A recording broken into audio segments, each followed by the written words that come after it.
జైపూర్ అంటేనే మనకు తెలుసు ఇది ఒక ఎడ్యుకేషనల్ హబ్ అని మనకు తెలుసు. ఇక్కడ చాలా పెద్ద పెద్ద యూనివర్సిటీస్ అండ్ కాలేజెస్ అన్నీ ఉంటాయి కాబట్టి జైపూర్లో ఉన్నటువంటి యూనివర్సిటీస్ని కవర్ చేయడానికి వచ్చాను.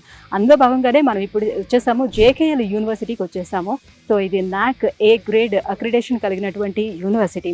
ఈ యూనివర్సిటీ యొక్క స్పెషాలిటీ ఏంటి, అసలు ఎటువంటి కోర్సులను అందిస్తుంది, ఫ్యాకల్టీ ఎలా ఉంటారు, ఎక్స్చేంజ్ ప్రోగ్రామ్స్ ఎలా ఉన్నాయి, అంటే ఏ కంపెనీస్తో వీళ్ళు కొలాబరేట్ అయ్యి ఉన్నారు, ఈ డీటెయిల్స్ అన్నీ కూడా నేను లోపలికి వెళ్ళిన తర్వాత మీకు ఎక్స్ప్లెయిన్ చేస్తాను. లోపలికి వెళ్ళిపోదామా? Let's go.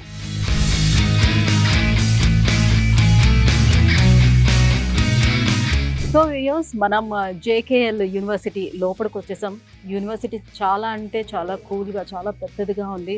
జేకేఎల్ యూనివర్సిటీ గురించి మనం మాట్లాడుకోవాలి అని అంటే అందరికీ తెలిసిన విషయం జేకే టైర్స్ కానివ్వండి, JK cements and JK insurance, JK paper companies, ఇట్లా చెప్పుకుంటూ పోతే వాళ్ళకి చాలా కంపెనీస్ ఉన్నాయి. జేకే గ్రూప్ వాళ్ళకి 2011లో మనం చూసుకుంటే ఈ జేకే లక్ష్మీపత్ యూనివర్సిటీని అనేది స్టార్ట్ చేశారనమాట.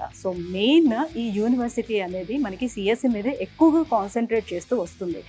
ఎందుకు కంప్యూటర్ సైన్స్ మీదే ఈ జేకేఎల్ యూనివర్సిటీ కాన్సన్ట్రేట్ చేస్తుంది అని అంటే వీళ్ళు ప్రెస్టీజియస్ ఐఐటి, ట్రిపుల్ ఐటీస్, ఈ ఇన్స్టిట్యూషన్స్ తోటి వీళ్ళు టైఅప్ అయి ఉన్నారనమాట. దానివల్ల వీళ్ళు ఒక మంచి సెమిస్టర్ ఎక్స్చేంజ్ ప్రోగ్రామ్ అనేది కూడా ఇంట్రడ్యూస్ చేశారు, తీసుకొచ్చారు. ఫ్యాకల్టీ అందరూ కూడా IIT, triple IT, IIM and other international universities నుంచి వచ్చినటువంటి ఫ్యాకల్టీస్ ఇక్కడ అవైలబుల్ ఉన్నారు.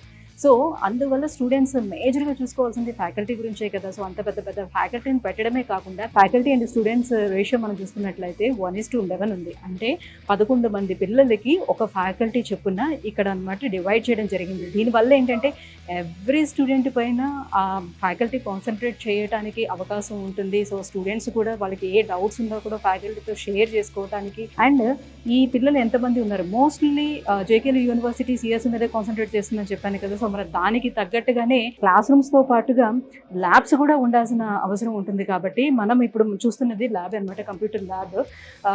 ఇలాంటివి సుమారుగా ఒక 20 ల్యాబ్స్ అనేది ఇక్కడ అవైలబుల్గా ఉన్నాయి. ఒక 500 నుంచి 600 మధ్యలో సిస్టమ్స్ కూడా ఉంటాయంట.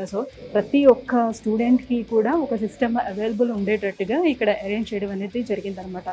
ప్రజెంట్ మనం వచ్చినటువంటి ల్యాబ్లోని హెచ్డిఎల్ లాంగ్వేజ్ అనేది నేర్పిస్తున్నారంట, hardware description language.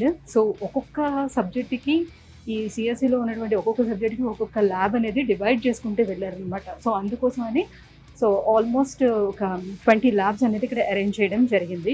At the same time మనము ఎడ్యుకేషన్ ఇక్కడ ఏ రకంగా ఉంటుందని చూసుకుంటే, ఏదో సిఎస్సిలో జాయిన్ అయ్యాము, మనం ప్రాక్టికల్గా, థియరిటికల్గా చదివేసాము, బయటికి వెళ్ళిపోయాము, ఇలా కాకుండా కేవలం ఏంటంటే వాళ్ళు ప్రాజెక్ట్ బేస్డ్ లెర్నింగ్ అనేది ఇక్కడ జరుగుతుంది. ఇది గుడ్ థింగ్గా మనం చెప్పుకోవచ్చు. ప్రాజెక్ట్ బేస్డ్ లెర్నింగ్ ఏంటి అని అంటే ఇందులో వాళ్ళు ఏంటంటే రియల్ టైమ్ ఎక్స్పీరియన్స్ అనేది స్టూడెంట్స్కి ఇవ్వడం జరుగుతుంది. ఎలా ఇస్తారు ఈ రియల్ టైమ్ ఎక్స్పీరియన్స్ అని అంటే కొన్ని కంపెనీస్ తోటి వీళ్ళు టైఅప్ అవ్వడం అనేది జరుగుతుంది కదా.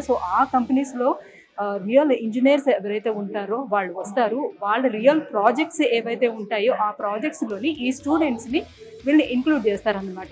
ఆ స్టూడెంట్స్ని ఇన్వాల్వ్ చేయడం వల్ల ఏంటంటే వాళ్ళు రియల్ టైం ప్రాజెక్ట్ చేస్తున్నారు, రియల్ ఇంజనీర్స్తో చేస్తున్నారు కాబట్టి వాళ్ళకి రియల్ టైం ఎక్స్పీరియన్స్ అనేది వస్తుంది అనమాట. చాలా తొందరగా వాళ్ళు నేర్చుకోవడానికి అవకాశం ఉంటుంది. రేపు పొద్దున్న వాళ్ళు ప్లేస్మెంట్స్ కోసం వెళ్ళేటప్పుడు కూడా వాళ్ళకి ఎక్స్పీరియన్స్ కూడా ఉంటుంది అనమాట.